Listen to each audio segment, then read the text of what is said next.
I've created this room so we can talk a little bit about Apple, the company. Apple is an inspiring company that has played an enormous role in fundamentally changing how humans interact with technology by relentlessly never giving up on the singular mission of optimizing the human interaction experience with computers in a way that feels natural and joyous. They've gained an enormous amount of capital from providing this to society, and they continue to reinvest that capital into the symbiotic relationship between hardware and software in a way that competitors haven't been able to keep up with, either due to lack of resources or lack of in-house talent. Take the Apple Vision Pro, for example. There's numerous technologies created from the ground up by Apple alone, and they were the only ones who were able to create this user experience to market. This has also led to the inescapable consequence of Apple having full control over their own ecosystem, which is fair enough because they've created from the ground up on their own through years of effort. But it's still important to be conscious of the risks that are associated with a single corporate entity having full control over what software their users use. Apple is a testimony to the importance of founder energy in the creation of value in the world. No Jobs, no Woz, no Apple. You could replace Tim Cook with about 1 million other people. Apple equals the expression of founder energy. Yeah, but their users do have the choice of becoming X-users if they so choose, which some will. And Apple's strategy, like you said, is just to provide a more valuable computing experience by pushing the software, hardware, and the user experience forward. And for those users that perceive value in that and their products, then it's a fair exchange. Hey, Andrew. Yeah, this is true, but every app you see on the App Store, including X, had to meet Apple's criteria for allowing it into the Apple App Store. And so if app Y comes out and it fundamentally competes with Apple's core business model, they might not allow it simply for that reason. So is that a good or a bad thing? I don't know. You can decide. Apple will say that this is to maintain a baseline level of quality of applications you run into on the App Store. And they actually accomplished this. I had an app that was absolutely terrible on there. And after 3 years, it went unupdated and they cleaned it up. It's not there anymore. And I actually think that's a good thing. However, that private interest issue remains. You, unfortunately, absolutely cannot replace Tim Cook with 1 million people. There is maybe 3 people on the planet that you could replace him with. I couldn't name one. Hopefully there's somebody at Apple. But Tim Cook is beyond every CEO out there. Matt, you mentioned the relentless fanaticism around HCI at Apple. Why do you think this is so? And also, why do you think this is so difficult for its competition? Parsa, I'm curious your thoughts on Johnny Ive. Is he in the same category as Woz and Jobs, or would you place him closer to Cook? I'm going to pose a random esoteric question about Apple and let the zealots fill in the blanks. Why didn't Apple ship a television? Why, Farb? Hey, Matt. Yeah, this is very true. Apple treat end user trust as sacrosanct and developer trust as, come and go. So, yeah, this is evidenced by all of the products they've Sherlocked over the years. I don't think so. I'm not an expert, so I might be missing some nuance or some profound insight. But if he learned how to say no to stuff from Jobs, then he's kind of the protege or the guy who was, had to be taught by Jobs, in which case, I don't know if he has that founder core energy which drives the startup forward and makes it exist. I don't know enough. I think there's probably 1 million designers that could take that position and with Jobs' tutelage execute like they did. I think, again, correct me somebody. There's probably lots of reasons, but let me opine here for a moment. I don't think there's anybody in the world that understands the connection from the very beginning of the supply chain, or rather, let me correct that, from before the beginning of a supply chain to the end user better than Tim Cook has. And he's proven that he understands that better than anybody in the world. He's also a master diplomat. He's also a human being, which is not the case for many people who have jobs like his. And yeah, I could probably keep going. Tim is everything you said and more. And it's very clear he's not Steve Jobs. And we know that. I think there would have been a pretty massive organ rejection in the organization had he been Steve Jobs-like, the perfect man for the perfect job at the perfect time. If I had to lay money on why Apple hasn't shipped the television, I'd bet my money on the answer being supply chain, although I couldn't tell you what specifically about the supply chain is preventing them from doing it, but I can put my money on it being a supply chain issue.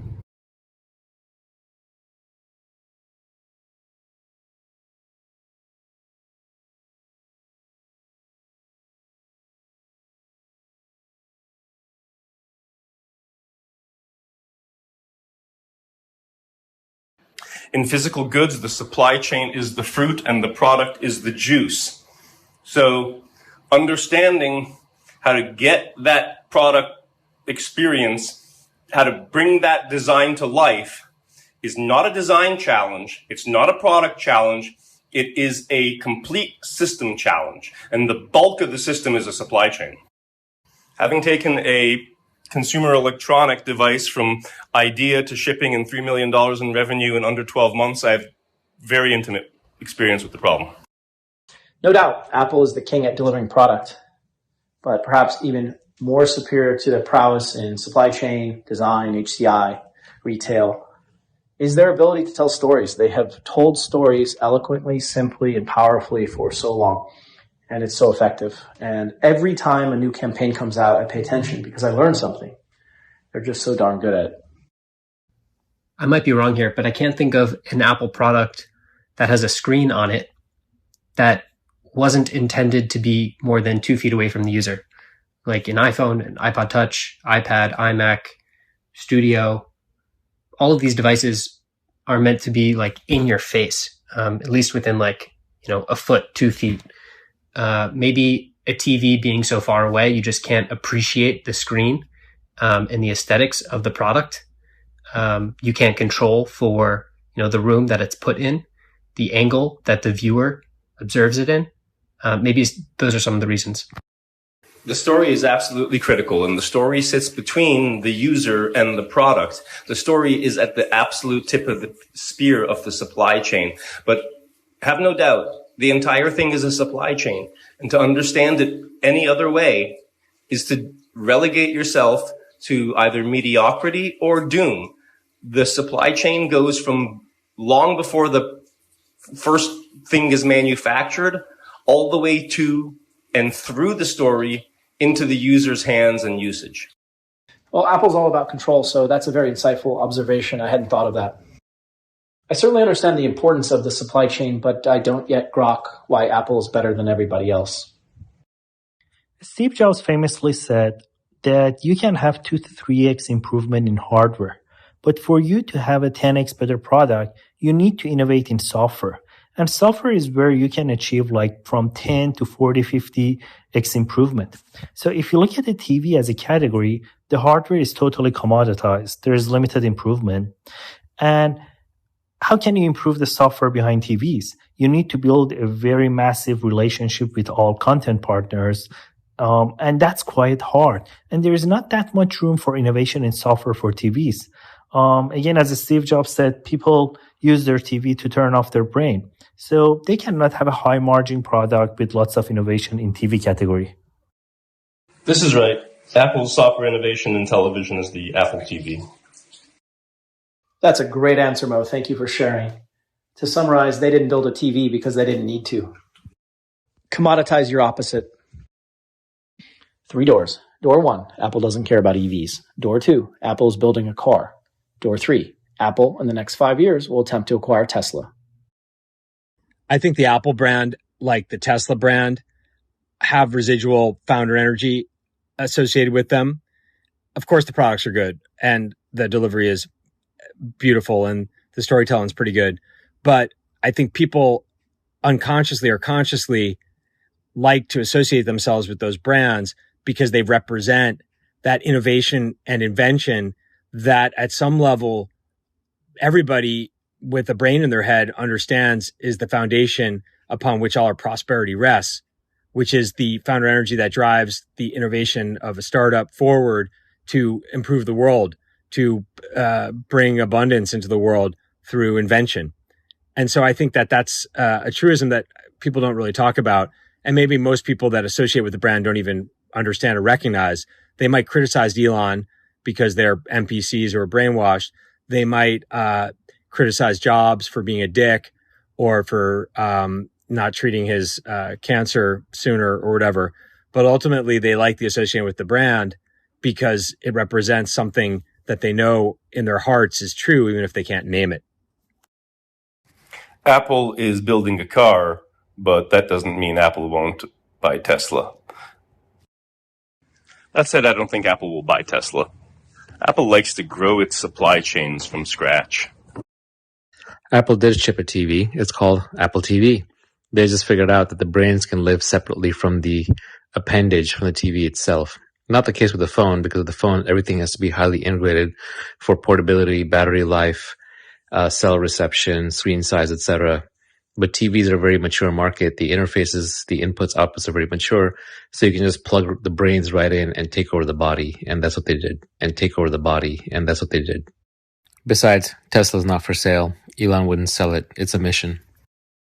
Like all the best investors and entrepreneurs, Elon doesn't buy something to sell it later. He buys it because he wants it. He wants to own it. He wants to make it great. Like, I don't think he would sell X either. Well, maybe he would because he has outside investors and he overpaid for it. But I don't think he's looking to sell X. That would be an admission of failure. And Tesla is far from failing. On this topic, though, do we really think that Apple can compete with Tesla in the car space? I know there's a recurring theme of Apple coming in and dominating, but it's almost always been in the computer and computer peripheral category, but they've had a half-century experience in that. I mean, Tesla is the longest-running electric car manufacturer. They have a ton of experience manufacturing at scale in real facilities. They got gigapresses. They got all these new technologies innovating the space. They got the motors. And let me just tell you, it is an extremely joyous experience to drive one if you haven't driven one. So do we think Apple can compete here? I don't think Apple can compete here. There are, pardon the pun, too many moving parts. I made the mistake of buying a very high-end non-Tesla electric car, and I am full of regrets. Going back to Tesla, there's just so many little pieces that Tesla's figured out that other car manufacturers are very, very far behind on. Things like the small motor charging the big motor, the small battery hooking up to the big battery, the self-driving, the integration of all the vehicle components, the automatic charging, the over-the-air software updates. There's just a lot of little details that Tesla has figured out that just put them way ahead of other people now switching to electric cars. I would argue that building a Tesla or a decent electric car from scratch is probably as Herculean of an effort as building a smartphone from scratch, and I don't think Apple can do both.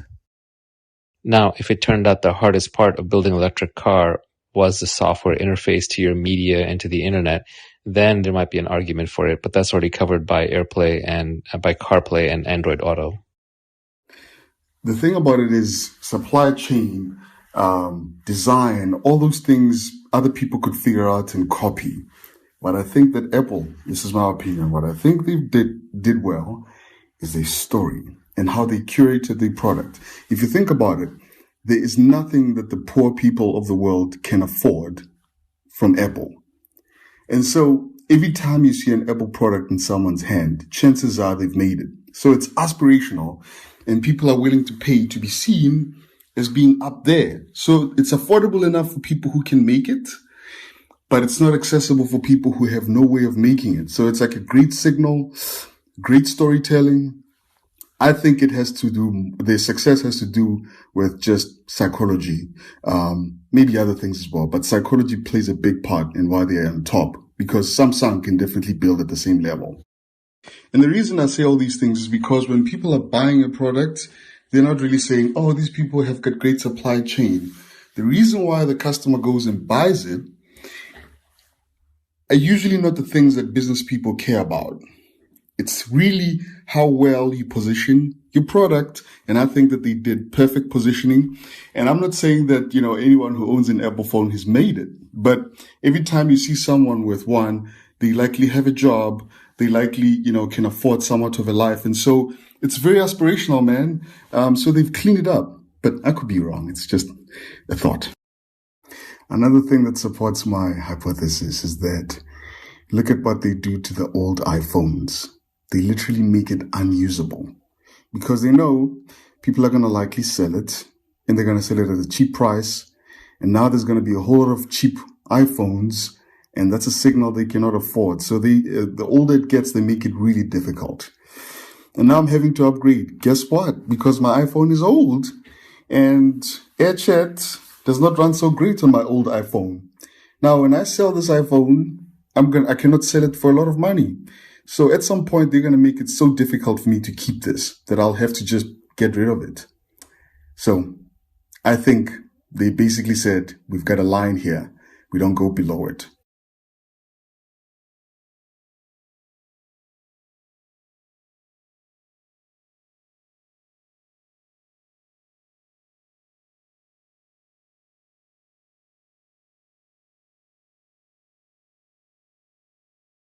And I'm getting more convinced by my own idea, because when I do marketing, I remember you could actually select the type of phone user to target.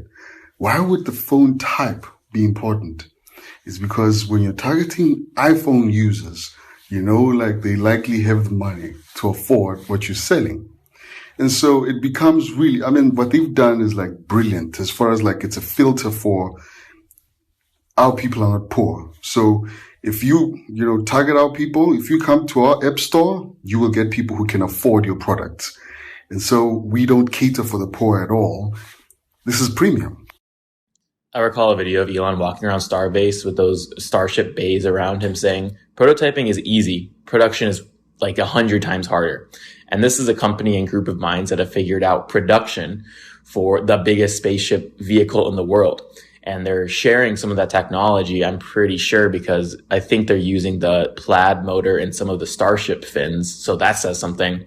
And so this is really Tesla's edge, not the software. I agree with you. This just has to be true, though. There's still so many people online or in person bragging about their new iPhone, but it hasn't changed visibly at all in the past 4 generations. There has to be something driving them to do that, and it has to be status signaling.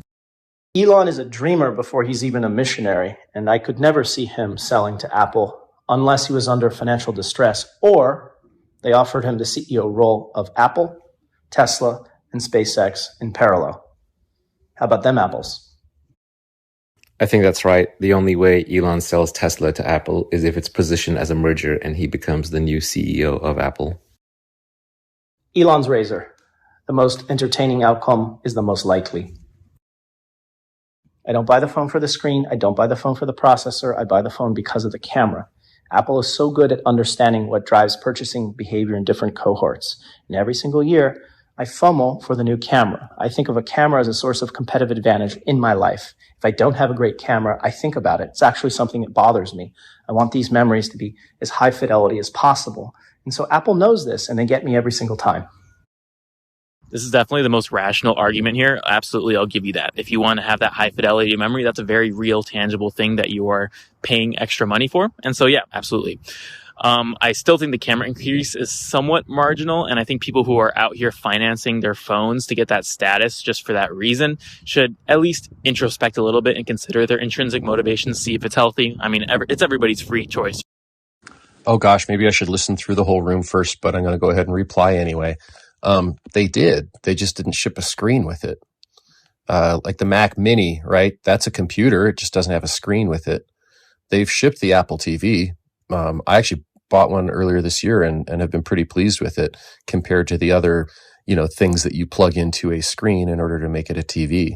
So, I mean, I think they did. All right. Maybe I should listen through again, but no, I don't think they care about cars, or rather they know they can't do anything in cars. They have no innovation they can bring to electric cars. So no, I don't think I guess it's door 1A, which is they know they can't do anything. Door 4, Apple's not going to build a car, but they'll probably have partnerships with all the major brands, probably except for Tesla. Cars, at least the ones that people drive, are incredibly mature. And like Mo beautifully said for TVs, the biggest innovation will be at the software layer. So CarPlay, I think we can expect that to be fully integrated. Things like your calendar will be imported to your car, your weather app, probably Apple Watch biometrics, sync that up with your climate control, ambient lighting, etc. Things like that.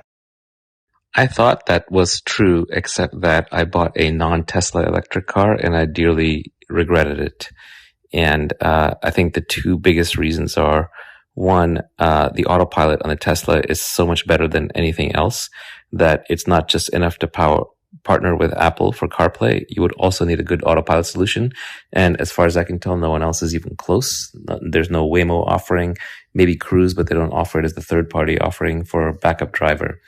The second problem with the non-Tesla electric cars is that all the other components around the battery are really bad. The fact that, sometimes they get bricked if you don't charge them properly, the top-up charging, the software updates over the air, etc. So there's a lot more pieces that go into a modern electric car than just the battery. And I think other car makers are quite far behind.